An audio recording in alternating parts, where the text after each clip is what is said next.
السلام علیکم معزز ناظرین، پیارے دوستوں، بہنوں، بھائیوں اور بزرگوں، میں حافظ صفدر نواز ایڈوکیٹ آپ کو اپنے اسلامی چینل کے اندر خوش آمدید کہتا ہوں، اور ہر روز کی طرح آج بھی ہم انشاءاللہ پارہ نمبر 20 سورۃ النمل کی آیات نمبر 60 تا 68 تک کی تلاوت، ترجمہ، تفسیر اور شان نزول پڑھنے کا شرف حاصل کریں گے۔ تلاوت شروع کرنے سے پہلے ہم درود شریف پڑھتے ہیں، آپ بھی میرے ساتھ پڑھیں۔ اللهم صل على محمد وعلى آل محمد كما صليت على إبراهيم وعلى آل إبراهيم إنك حميد مجيد. اللهم بارك على محمد وعلى آل محمد كما باركت على إبراهيم وعلى آل إبراهيم إنك حميد مجيد. أما بعد فأعوذ بالله من الشيطان الرجيم. بسم الله الرحمن الرحيم.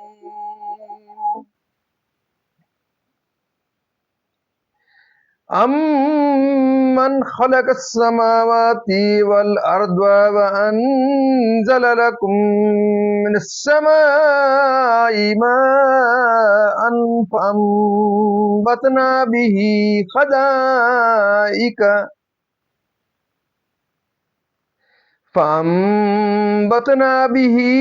حَدَائِقَ ذَاتَ بَهْجَةٍ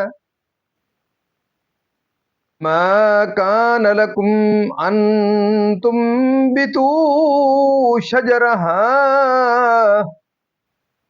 أإله مع الله بل هم قوم يهدلون.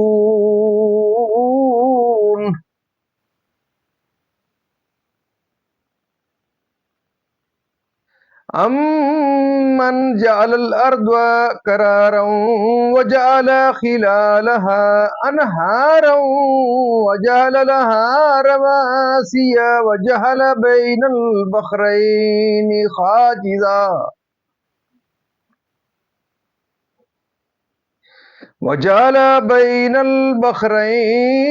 حاجزا أإله مع الله بل أكثرهم لا يعلمون.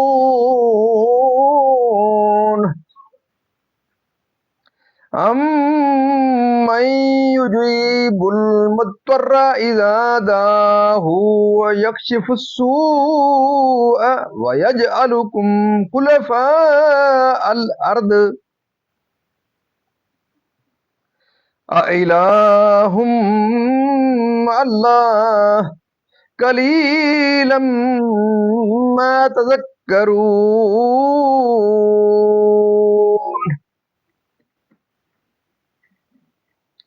أَمَّن يهديكم في ظلمات البر والبحر ومن يرسل الرياح بشرا بين يدي رحمته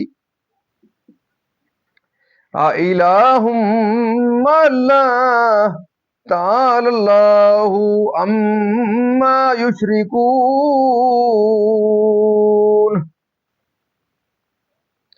أَمَّن يَبْدَأُ الْخَلْقَ ثُمَّ يُعِيدُهُ وَمَن يَرْزُقُكُم مِّنَ السَّمَاءِ وَالْأَرْضِ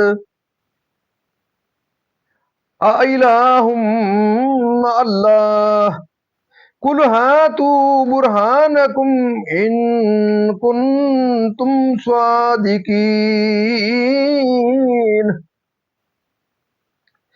قُلْ لَا يَعْلَمُ مَنْ فِي السَّمَاوَاتِ وَالْأَرْضِ الْغَيْبَ إِلَّا اللَّهُ وَمَا يَشْعُرُونَ أَيَّانَ يُبْعَثُونَ.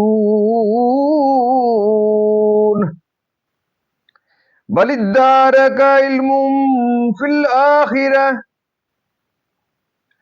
بل ادارک علمہم فی الآخرۃ بل ہم فی شک منہا بل ہم منہا امون وقال الذين كفروا أئذا كنا ترابا وآباؤنا أئنا لمخرجون لقد وعدنا هذا نحن وآباؤنا من قبل وآباؤنا من قبل إن هذا إلا أساطير الأولين صدق اللہ العظیم۔ ترجمہ: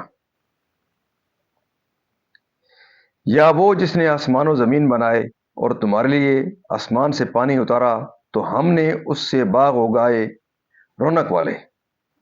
تمہاری طاقت نہ تھی کہ ان کے پیڑ اگاتے۔ کیا اللہ کے ساتھ کوئی اور خدا ہے؟ بلکہ وہ لوگ راہ سے کتراتے ہیں۔ یا وہ جس نے زمین بسنے کو بنائی اور اس کے بیچ میں نہریں نکالیں اور اس کے لیے لنگر بنائے اور دونوں سمندروں میں آڑ رکھی۔ کیا اللہ کے ساتھ اور خدا ہے؟ بلکہ ان میں اکثر جاہل ہیں۔ یا وہ جو لاچار کی سنتا ہے جب اسے پکارے اور دور کر دیتا ہے برائی اور تمہیں زمین کا وارث کرتا ہے۔ کیا اللہ کے ساتھ اور خدا ہے؟ بہت ہی کم دھیان کرتے ہو۔ یا وہ جو تمہیں راہ دکھاتا ہے اندھیروں میں اور خشکی اور تری کی، اور وہ کہ ہوائیں بھیجتا ہے اپنی رحمت کے آگے خوشخبری سناتی۔ کیا اللہ کے ساتھ اور خدا ہے؟ برتر ہے اللہ ان کے شرک سے۔ یا وہ جو خلق کی ابتدا فرماتا ہے پھر اسے دوبارہ بنائے گا، اور وہ جو تمہیں آسمانوں اور زمین سے روزی دیتا ہے۔ کیا اللہ کے ساتھ اور خدا ہے؟ تم فرماؤ کہ اپنی دلیل لاؤ اگر تم سچے ہو۔ تم فرماؤ غیب نہیں جانتے جو کوئی آسمانوں اور زمین میں ہیں مگر اللہ، اور انہیں خبر نہیں کہ کب اٹھائے جائیں گے۔ کیا ان کے علم کا سلسلہ آخرت کے جاننے تک پہنچ گیا؟ کوئی نہیں۔ وہ اس کی طرف سے شک میں ہیں، بلکہ وہ اس سے اندھے ہیں۔ اور کافر بولے، کیا جب ہم اور ہمارے باپ دادا مٹی ہو جائیں گے کیا ہم پھر نکالے جائیں گے؟ بے شک اس کا وعدہ دیا گیا ہم کو اور ہم سے پہلے باپ داداؤں کو، یہ تو نہیں مگر اگلوں کی کہانیاں۔ مزید ناظرین، یہاں تک اس کا ترجمہ اختتام پذیر ہوا۔ اب اس کی تفسیر تسلسل سے۔ تفسیر: عظیم ترین اشیاء جو مشاہدے میں آتی ہیں اور اللہ تعالیٰ کی قدرت عظیمہ پر دلالت کرتی ہیں، ان کا ذکر فرمایا۔ معنی یہ ہے کہ کیا بت بہتر ہیں یا وہ جس نے آسمان اور زمین جیسی عظیم اور عجیب مخلوق بنائی؟ یہ تمہاری قدرت میں نہ تھا؟ کیا یہ دلائل قدرت دیکھ کر ایسا کہا جا سکتا ہے کہ ہرگز نہیں، وہ واحد ہے، اس کے سوا کوئی معبود نہیں۔ جو اس کے لیے شریک ٹھہراتے ہیں وزنی پہاڑ جو اسے جنبش سے روکتے ہیں کہ کھاری میٹھے ملنے نہ پائیں، جو اپنے رب کی توحید اور اس کے قدرت و اختیار کو نہیں جانتے اور اس پر ایمان نہیں لاتے، اور حاجت روائی فرماتا ہے کہ تم اس میں سکونت کرو اور کرن بعد کرن اس میں متصرف رہو، تمہارے منازل و مقاصد کی ستاروں سے اور علامتوں سے۔ رحمت سے مراد یہاں بارش ہے، اس کی موت کے بعد، اگرچہ موت کے بعد زندہ کیے جانے کے کفار مکر و معترف نہ تھے، لیکن جب کہ اس میں براہین قائم ہیں تو ان کا اقرار نہ کرنا کچھ قابل لحاظ نہیں، بلکہ جب وہ ابتدائی پیدائش کے قائل ہیں تو انہیں اعادے کا قائل ہونا پڑے گا، کیونکہ ابتدا اعادے پر دلالت قویہ کرتی ہے، تو اب ان کے لیے کوئی جائے عذر و انکار باقی نہیں رہی۔ آسمان سے بارش اور زمین سے نباتات۔ اپنے اس دعوے میں کہ اللہ کے سوا اور بھی معبود ہیں تو بتاؤ جو صفات و کمالات اوپر ذکر کیے گئے وہ کس میں ہیں؟ اور جب اللہ کے سوا ایسا کوئی نہیں تو پھر کسی دوسرے کو کس طرح معبود ٹھہراتے ہو؟ یہاں ہاتھو برہانکم فرما کر ان کے عجز و بطلان کا اظہار منظور ہے۔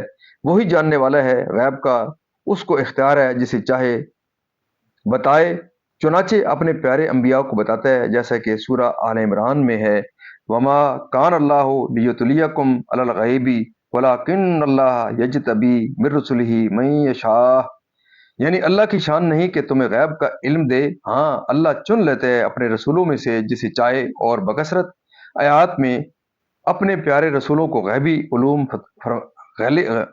اپنے پیارے رسولوں کو غیبی علوم عطا فرمانے کا ذکر فرمائے گا، اور خود اسی پارے میں اس سے اگلے رکوع میں وارد ہے، وما من غائبۃ فی السماء والارض الا فی کتاب مبین، یعنی جتنے غیب ہیں آسمان اور زمین کے سب ایک بتانے والی کتاب میں ہیں۔ شان نزول، یہ آیت مشرکین کے حق میں نازل ہوئی جنہوں نے رسول کریم صلی اللہ علیہ وسلم سے قیامت کے آنے کا وقت دریافت کیا تھا، اور انہیں قیامت قائم ہونے کا علم و یقین حاصل ہو گیا۔ جو وہ اس کا وقت دریافت کرتے ہیں انہیں ابھی تک قیامت کے آنے کا یقین نہیں، یعنی کہ اپنی قبروں سے زندہ، یعنی معاذ اللہ جھوٹی باتیں۔ ناظرین، اللہ تعالیٰ کے فضل و کرم سے آج تک یہاں تلاوت، ترجمہ، تفسیر اور شان نزول اس کا اختتام پذیر ہوا۔ ہم اللہ تعالیٰ کے دربار کے اندر اس کلام مقدس کے صدقے، حضور پاک صلی اللہ علیہ وسلم کی ذات و برکات کے صدقے دعا کرتے ہیں اللہ تعالیٰ کے دربار کے اندر کہ ہمیں اللہ تعالیٰ قرآن پاک پڑھنے، قرآن پاک کو سمجھ کر اس کے احکامات کے مطابق حضور پاک صلی اللہ علیہ وسلم کی پاک سیرت کے مطابق اور صحابہ کرام کے نقش قدم کی پر اللہ تعالیٰ ہمیں چلنے کی توفیق عطا فرمائے۔ اللہ تعالیٰ تمام پریشانیوں دور فرمائے، تمام بیمار کو شفا کاملہ عطا فرمائے، تمام مرحومین کو اللہ تعالیٰ جنت الفردوس میں اعلیٰ بالا مقام عطا فرمائے۔ اور آپ تمام معزز ناظرین سے یہ اصرار رہتی ہے کہ ختم نبوت کے صدقے آپ اس پروگرام کو ضرور دیکھیں، خود بھی دیکھیں، اپنے بچوں کو تلقین کریں، اپنے عزیز و اقارب کو، اپنے دوستوں کو اس کی ضرور ان کو ترغیب دیں، تلقین کریں، تبلیغ کریں، اور صدقہ جاریہ سمجھتے ہوئے اس یوٹیوب کے چینل کو ضرور زیادہ سے زیادہ دوستوں کے ساتھ شیئر کریں۔ اللہ تعالیٰ دن قیامت میں دعا کرتا ہوں کہ مجھے اور آپ کو اس پروگرام کے صدقے حضور پاک صلی اللہ علیہ وسلم کی ذات و برکات کے صدقے دن قیامت اللہ تعالیٰ کے دربار کے اندر حضور پاک صلی اللہ علیہ وسلم کی شفاعت نصیب فرمائے، آمین ثم آمین۔